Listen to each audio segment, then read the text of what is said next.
Le monde a changé. La cité aussi.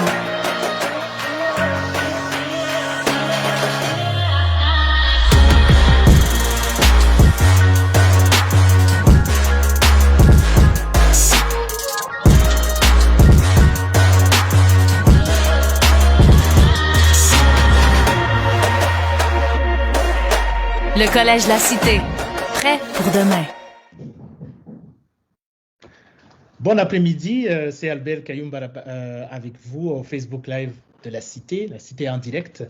Je suis avec mon collègue François Gignac, qui est professeur au Collège La Cité et coordonnateur aussi du programme Service d'incendie, programme préparatoire. Donc, on va continuer à vous partager des informations concernant nos programmes. Donc, c'est un plaisir pour nous d'être avec vous et de vous partager ces informations. Bon après-midi, François. Bonjour Albert, ça va bien? Ça va très bien, merci. J'aimerais qu'on partage des informations donc, concernant le programme dont tu es coordonnateur. Quelle est la durée du programme de service d'incendie, programme préparatoire, et quel est le titre qu'on reçoit à la fin de la formation? L'étudiant, lorsqu'il va être inscrit à notre programme préparatoire, c'est un certificat. C'est un certificat d'une durée de 33 semaines. Donc, c'est réparti en 3 sessions. 2 sessions un peu plus intensives, puis la dernière session un peu plus courte, mais très condensée au niveau de l'intervention incendie. Donc, c'est un certificat au programme préparatoire incendie. Excellent.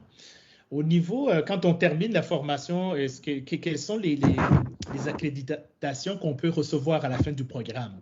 L'accréditation, en fait, le programme préparatoire qu'on offre ici à la Cité, c'est un programme qui nous permet d'accéder aux examens provinciaux qui sont offerts par l'Office du Fire Marshal. Donc, c'est un organisme provincial qui vérifie les compétences qui vont avoir été acquises au cours de l'année. Donc, l'Office du Fire Marshal donne des examens provinciaux à la fin de l'année. On s'organise normalement deuxième semaine de juin. Puis ces accréditations-là, ils sont basées sur la norme NFPA 1001, pompier 1 et pompier 2, et la norme 472 ou 1472 sur les matières dangereuses. Donc, Awareness et sensibilisation et opération, Awareness and Operations. Donc, c'est la certification complète là, pour devenir pompier en Ontario. Excellent. Puis, cette certification-là, juste en passant, cette certification-là est maintenant requise pour devenir pompier à la Ville d'Ottawa. Donc, c'est un avantage de pouvoir participer à notre formation. Déjà, au mois de septembre, là, on débute une nouvelle cohorte là, tout juste la semaine prochaine. Fait je crois qu'on est le seul collège là, qui va émettre cette certification-là à partir de l'automne. Donc, c'est une belle chance là, de participer à notre programme préparatoire d'incendie. Excellent. Ça, c'est des bonnes nouvelles pour nos étudiants, mais aussi nos finissants et finissantes. Exactement. Au niveau, est-ce que le programme est reconnu partout au Canada? Ça, c'est une question qu'on nous pose souvent. Est-ce que c'est un programme qui est reconnu? Oui, le programme, comme j'expliquais tout à l'heure, il est basé sur la norme NFPA 1001 et 472. Ces normes-là, c'est des normes qui sont requises partout en Amérique du Nord. Donc, oui, cette norme-là est reconnue au Canada. C'est sûr qu'il y a des exigences là, sur certaines villes, certaines provinces, certaines municipalités. Chacune d'elles peut y aller, mais la norme elle-même est reconnue partout au Canada, oui. Puis, comme je disais tantôt, c'est la norme qui est maintenant requise pour être pompier à Ottawa. Ça fait que c'est une chance qu'on a de pouvoir l'offrir.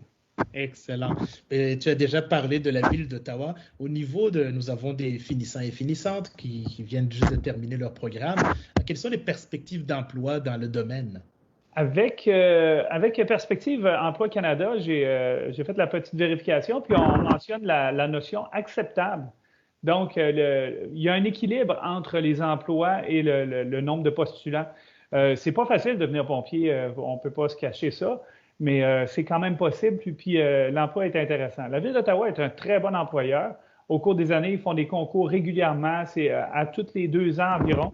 Puis là, l'année passée, avec la situation du COVID, il n'y a pas eu de concours. Donc, présentement, si vous allez sur le site Internet de la Ville d'Ottawa, dans la section embauche de pompiers, vous allez voir qu'il y a un concours là, prévu pour 2021.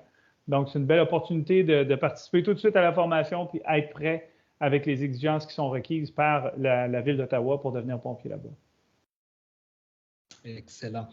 Au niveau de la formation, j'aimerais savoir, par exemple, si est-ce que je dois parler l'anglais pour pouvoir poursuivre le programme? Pour le programme est diffusé en français. C'est sûr que la plupart de la documentation est en anglais aussi. Ce n'est pas une obligation de parler anglais.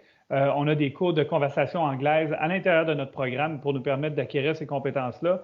Mais je vous dirais que c'est un atout d'être bilingue dans ce métier-là, surtout qu'on est dans une province, on est dans la capitale nationale, puis la capitale nationale, c'est une capitale qui est bilingue, donc on parle beaucoup anglais-français, sans compter tous les autres multiples langages qu'il y a dans la région. Donc, on va essayer de favoriser le bilinguisme dans nos opérations de pompiers. Excellent.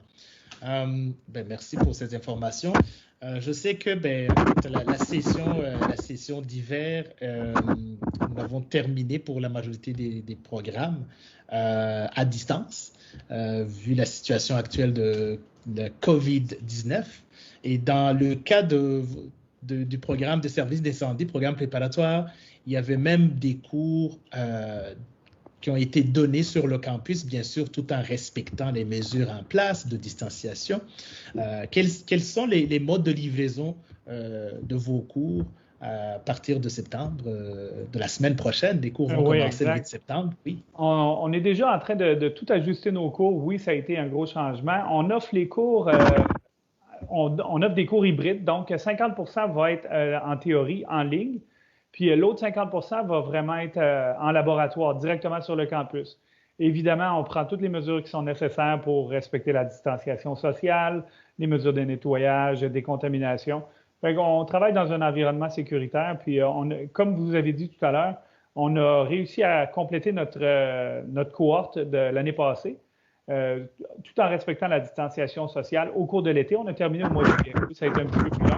Mais là, on est prêt pour partir une nouvelle année. On part sur des bonnes bases solides avec la distanciation sociale et toutes les mesures qui sont nécessaires. Je suis confiant qu'on va avoir une belle cohorte à l'automne. Excellent. Donc, je viens de mentionner que les cours vont commencer la semaine prochaine. Parmi les gens qui nous suivent, parmi eux, il y en a qui s'intéressent à ce programme. Quelles sont les conditions d'admission, en fait, d'être accepté? Les conditions d'admission, c'est évidemment avoir un diplôme de secondaire 5 émis par le ministère de l'Éducation de l'Ontario. Puis ensuite de ça, on devrait travailler ensemble pour continuer à améliorer vos compétences. Un diplôme d'études secondaires de l'Ontario. Exactement. Ou les équivalents, qui peut être un diplôme d'études secondaires du Québec ou d'autres provinces. Excellent. Oui, exact. Oui. Excellent. Parfait. Donc, ça, c'est des conditions d'admission du collège. Est-ce qu'il y a des qualités qu'il faut avoir, selon ton expérience, dans le but, bien sûr, de devenir un bon pompier plus tard, après la formation? Oui, exact. Bien évidemment, même pour tout le long du programme, c'est important d'avoir une bonne forme physique, une bonne condition physique. Il faut que ça fasse partie de notre vie de s'entraîner, de bouger, de courir, parce que c'est un métier qui est quand même assez exigeant. Puis même au niveau de la formation, c'est assez exigeant. On doit être en forme là, pour réussir à réussir ce programme-là. Des qualités pour être un bon pompier, bien évidemment, il faut être calme. Il faut avoir une capacité de travailler sous pression, parce que le métier de pompier, c'est vraiment un travail sous pression. Puis, on reflète ce travail-là à l'intérieur de notre programme préparatoire. Fait que travail sous pression, capacité d'analyse aussi, c'est toutes des qualités qu'on va travailler à développer ensemble pour que vous soyez un bon candidat pour les prochains concours dans les différentes villes de l'Ontario et du Canada. On a plusieurs étudiants qui sont postés à différents endroits dans le Canada. Là, fait que c'est intéressant de voir aussi. Excellent. Tu nous as parlé des cours hybrides, donc une partie du cours qui va se donner dans vos laboratoires. Est-ce que tu peux nous parler des équipements dont le collège dispose pour ce programme? Oui, on est chanceux, on a des très bons équipements. Ça fait déjà 2 ans qu'on a des appareils respiratoires MSA G1, qui est vraiment des appareils respiratoires qui sont utilisés de haute technologie. On est quand même chanceux d'avoir ces nouveaux équipements-là.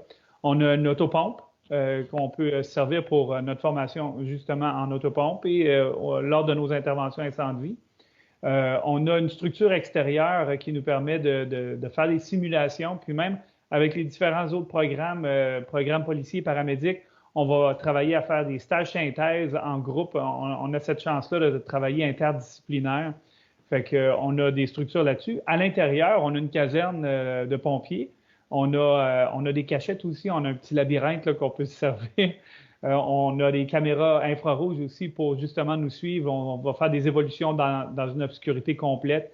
On a ces chances-là. On a un appartement aussi de 2 étages, un appartement complet qu'on va pouvoir faire des évolutions incendie ou des différents types d'interventions. Des fois, on va les faire, comme je vous disais tout à l'heure, en collaboration avec les autres départements, les autres services. Fait qu'on a au niveau des infrastructures à la Cité collégiale, on est vraiment bien équipé. On est chanceux d'avoir cet équipement-là de la fine pointe. Excellent. Donc, c'est un bon programme. Puis, comme tu viens de le mentionner, on est bien équipé. Donc, s'il y en a parmi les gens qui nous suivent qui n'ont pas encore fait une demande d'admission, est-ce que c'est encore possible de s'inscrire dans ce programme pour pouvoir commencer cet automne? Oui, exactement. Il reste encore quelques places pour débuter à l'automne. Faut faire vite quand même, mais il nous reste encore quelques places pour l'automne. J'espère vous voir parmi nous justement à l'automne. On va déjà avoir une très grosse cohorte. Puis ça va être le fun de commencer cette nouvelle année-là avec toute la situation qu'on vit actuellement. Là, ça va vraiment être intéressant. Excellent. Ben écoute, je pense qu'on a fait le tour. Merci beaucoup de nous avoir partagé ces informations. Je rappelle à ceux et celles qui nous suivent qu'on est toujours disponible pour répondre à toutes les questions. On peut communiquer avec nous, soit au téléphone au 613-742-2483, option 1. On peut aussi communiquer avec nous par courriel à info@collègelacité.ca. Via aussi notre site Internet. Nous sommes là pour répondre à toutes les questions via le chat. Vous pouvez nous suivre sur les médias sociaux. Donc, c'est toujours un plaisir pour nous de répondre à vos questions, mais aussi de vous appuyer dans le processus d'inscription pour ceux et celles qui en ont besoin. Merci beaucoup, encore une fois, et bon après-midi. Merci beaucoup. Au plaisir de se revoir.